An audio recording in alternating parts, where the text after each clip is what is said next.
It's a direct question, sir. Do you believe that Vice President Kamala Harris is a DEI hire, as some Republicans have said? I really don't know. Could be. She was always of Indian heritage, and she was only promoting Indian heritage. I didn't know she was black until a number of years ago when she happened to turn black, and now she wants to be known as black. I respect either one, but she obviously doesn't, because she was Indian all the way, and then all of a sudden she made a turn, and she became a black person. What's going on, guys? We got to talk about this crazy session where Donald Trump is being interviewed by the National Association of Black Journalists, and this ABC reporter, Rachel Scott, got cooked. Okay, she got cooked, obliterated. Okay, she got chopped into little pieces, eviscerated, destroyed, whatever verb you want to use. She got absolutely humiliated by Teflon Don because she came at him with totally ridiculous attacks, masquerading attacks as questions against Teflon Don. And no, he wasn't having it. He made her look stupid. Without further ado, let's just jump right into it. I want to start by addressing the elephant in the room, sir. A lot of people did not think it was appropriate for you to be here today. You have pushed false claims about some of your rivals, from Nikki Haley to former President Barack Obama, saying that they were not born in the United States, which is not true. You have told 4 congresswomen of color who were American citizens to go back to where they came from. You have used words like animal and rabid to describe black district attorneys. You've attacked black journalists, calling them a loser, saying the questions that they ask are, quote, stupid and racist. You've had dinner with a white supremacist at your Mar-a-Lago resort. So my question, sir, now that you are asking black supporters to vote for you, why should black voters trust you after you have used language like that? Well, first of all, I don't think I've ever been asked a question in such a horrible manner, a first question. You don't even say, hello, how are you?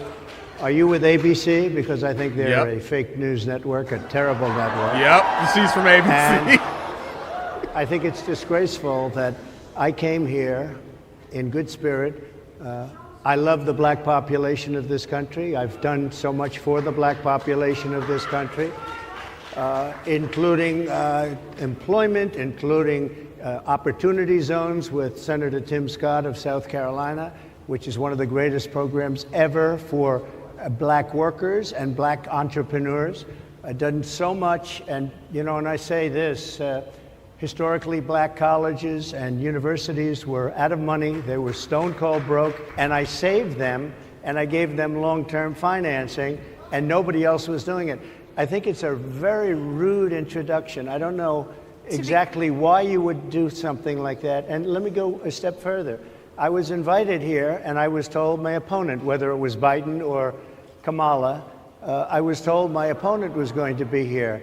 It turned out my opponent isn't here. You invited me under false pretense.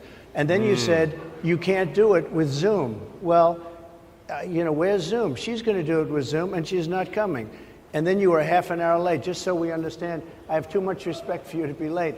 They couldn't get their equipment working, or something was wrong. Mr. President, I would love if you can answer the question on your rhetoric and why you believe that black voters should trust you with another 4 I years. have been the best president for the black population since Abraham Lincoln. That's my answer. Better than President Johnson, who signed the Voting Rights Act? And for you to start off a question and answer period, especially when you're 35 minutes late because you couldn't get your equipment to work, in such a hostile manner, I think it's a disgrace. Let me just ask a follow-up, sir, and then we'll move on to other questions here. Oh, yeah, now you got to move on.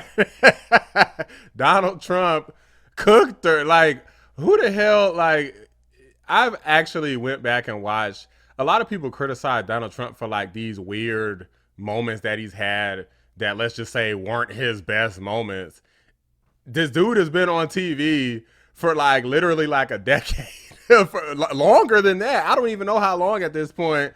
I think longer than, he's in his 78, longer than I've been alive. This guy has been a phenomenon on the television, and they gotta cherry pick so much stuff. They don't want to do that with Sleepy Joe, but with Teflon Don, they're trying to do it. Try again. Some of your own supporters, including Republicans on Capitol Hill, have labeled Vice President Kamala Harris, who is the first Black and Asian American woman to serve as vice president and be on a major party ticket as a DEI hire. Is that acceptable language to you? And will you tell those Republicans and those supporters to stop it? How do you define DEI? Go ahead. How do you define diversity, equity, inclusion? Okay, yeah, go ahead. Is that what your definition? That is give me a literally definition the then. words Would you give me a definition DEI. of that? Give me a definition. Sir, I'm asking you a question, a very direct question. Define it for me if you I just defined it, sir. Do you believe that Vice President Kamala Harris... You listed what it was abbreviated as. You didn't define anything. And for the record, I will actually answer this quickly on Trump's behalf. Yes, Kamala Harris is a DEI hire because Joe Biden himself said that he was going to hire a woman for the position of vice president. And I commit that I will, in fact, I'll pick a woman to be vice president. He did not say that he's going to hire the best person for the job, man or woman, gay or straight, young or old. He didn't say that. He said a woman was his objective. By definition, she is a DEI hire. Whether you want to look at that as a positive or a negative, she is a DEI hire. Vice President Kamala Harris is only on the ticket because she is a Black woman. Well, I can say, no, I think it's maybe a little bit different. So I've known her a long time indirectly, not directly very much. And she was always of Indian heritage, and she was only promoting Indian heritage. I didn't know she was Black until a number of years ago when she happened to turn Black, and now she wants to be known as Black. So I don't know, is she Indian or is she Black? She has always identified as a Black woman. She went to a historically Black college. I respect either one, but she obviously doesn't, because she was Indian all the way, and then all of a sudden she made a turn and she became a Black person. Just to be clear, sir, do you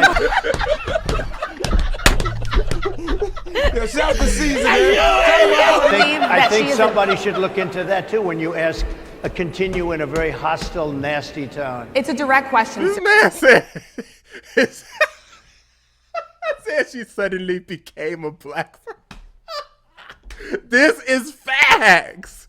Donald Trump, you don't mess with Teflon Don. Stop trying him. This lady's getting cooked. She's thinking she's going to ask him these ridiculously loaded questions, and she got cooked. Tired of y'all. Do you believe that Vice President Kamala Harris is a DEI hire, as some Republicans have said? I really don't know. Could be. There are some, and there are plenty. I know this lady right over there, Harris, is a fantastic person who just interviewed me at length. And we had a great interview, I think, and I heard you got very good ratings on that interview. You told me it was the longest one of your life, so we had a good discussion. Look, I want to talk about why you're here today. I mean, it is not lost on us how divided we are as a country. And as you were coming today, we really got to see that we are divided along the lines of race, along the lines of gender. And there is this question of, in this moment where we are, why come here? What is your message today? My message is to stop people from invading our country that are taking, frankly, a lot of problems with it. One of the big problems, and a lot of the journalists in this room I know and I have great respect for, a lot of the journalists in this room are Black. I will tell you that coming from the border are millions and millions of people that happen to be taking Black jobs. You had the best. What exactly is a Black job, sir? A Black job is anybody that has a job. That's what it is. Anybody that has a job. All right. And Mr. they're taking the employment away from Black people. They're coming in, they're invading. It's an invasion of millions of people, probably 15, 16, 17 million. You see how this person tried to get caught up on this whole Black jobs nonsense? I'm telling y'all, just stop playing with Teflon Don. It's not gonna work. People, I have a feeling it's much more than that. And everybody's been seeing what's happened. The first group of people, the Black population, is affected most by that. And Kamala is allowing it to happen. She's the border czar. She's the worst border czar in the history of the world. There's never been a border czar like this. She's never even essentially been. She said she was there once, but not the right part of the border. So she was a border czar. She's done a horrible job. These people are coming into our country, and they're taking Black jobs and Hispanic jobs And frankly, they're taking union jobs. Unions are being very badly affected. How do you turn it around? What's your plan for the black community when it comes to money? So, first of all, it's very hard to hear you for whatever reason because of the fact that they have bad equipment, because I guess, this woman was unable to get the right equipment. But it's very hard for me to hear you, but I can hear every other word. They no longer have the American dream. Young people, young black people, they don't have the American dream anymore. They can't buy a house. They can't borrow the money because of the cost of the money. They can't buy it because of the cost of housing, because of the cost to build it, because of inflation. Ultimately, it's the same because they have bad policy. They have policies of open borders, unbelievable open borders, horrible energy policies. Ridiculous. They want to get rid of, as you say, gasoline in cars. They want to get rid of oil. They want to get rid of efficient heating. Mr. President. Environmentally, what they're doing is killing our country. They're absolutely destroying our country. But the inflation is the thing that's hurting the black worker, the black population, and every other population within our country. Just won the big case in Florida. Everyone said that was the biggest case. That was the most difficult case.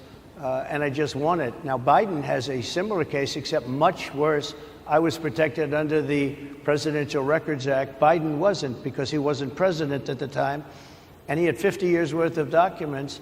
And they ruled that he was incompetent, and therefore he shouldn't stand trial.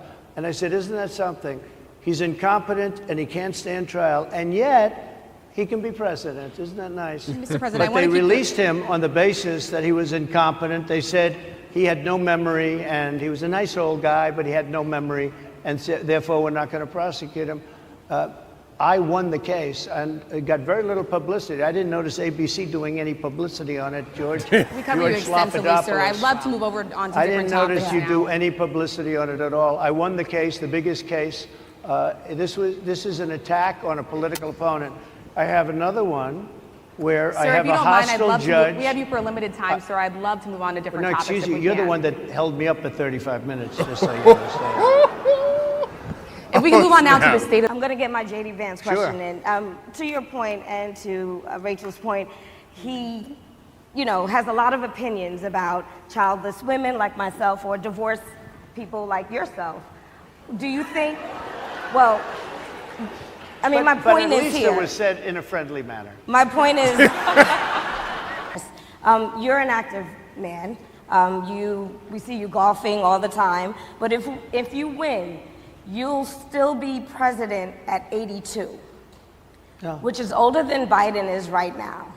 But not mentally. Look, mentally. Here's the question. He's shot. But most people... Would you consider... Most people... I know many people in their 80s and their 90s that are in great shape. Some of our greatest leaders. You look at throughout the world history, the greatest leaders, some of the greatest leaders in the world were in their 80s. But here's the question. Would you consider stepping down if you felt that your health was declining? Or would you... Oh, absolutely. And who would I think I'd know. How would you make that decision? I think I'd know. Look, if I came onto a stage like this and I got treated so rudely as this woman treated me... Oh, my goodness. And I'm fine with it because she was very rude, sir. Very rude. That wasn't a question. She didn't ask me a question. She gave a statement. That wasn't a question. I suggested, Harris, that let's take one. I said, Joe and I will go and take a cognitive test. Now, I'd do it with her too. I would do it with her also. You know what? She failed her law exam. She didn't pass her law exam, so maybe she wouldn't pass the cognitive test. Mr. President, are you saying she wouldn't pass? Just to be clear, I'm just giving you the facts. To be clear, you don't think Harris would how pass? do you intend She didn't pass her bar exam, and she didn't think she would pass it, and she didn't think she was going to ever pass it. And I don't know what happened. Maybe she passed it. She did pass it. There's a man over here. I think he must work. Mr. President, I would love to ask you about January 6th. You've called yourself the candidate of law and order. When Time Magazine asked you if you would consider pardoning all the rioters, you said, yes, absolutely. Sure. You called them patriots. Were the people who assaulted those 140 officers, including those I just mentioned, patriots who deserve pardons? How come the people that tried to burn down Minneapolis, how come the people that took over a large percentage of Seattle How come nothing happened to them? How come the people sir, we're talking about people that were seen beating officers with flagpoles, dragging them down the stairs. They're on video. Have you seen that video, sir? Oh, really? Well, you would pardon those rioters? They shot a young lady in the face who was protesting. They shot her in the face. You know, nobody died that day. You do know that. But people died in Seattle. Nobody died, but people died in Minneapolis. You know people died in Minneapolis. And nothing happens, and nobody ever talks, and nothing happens to those people. But you went after the J6 people with a vengeance.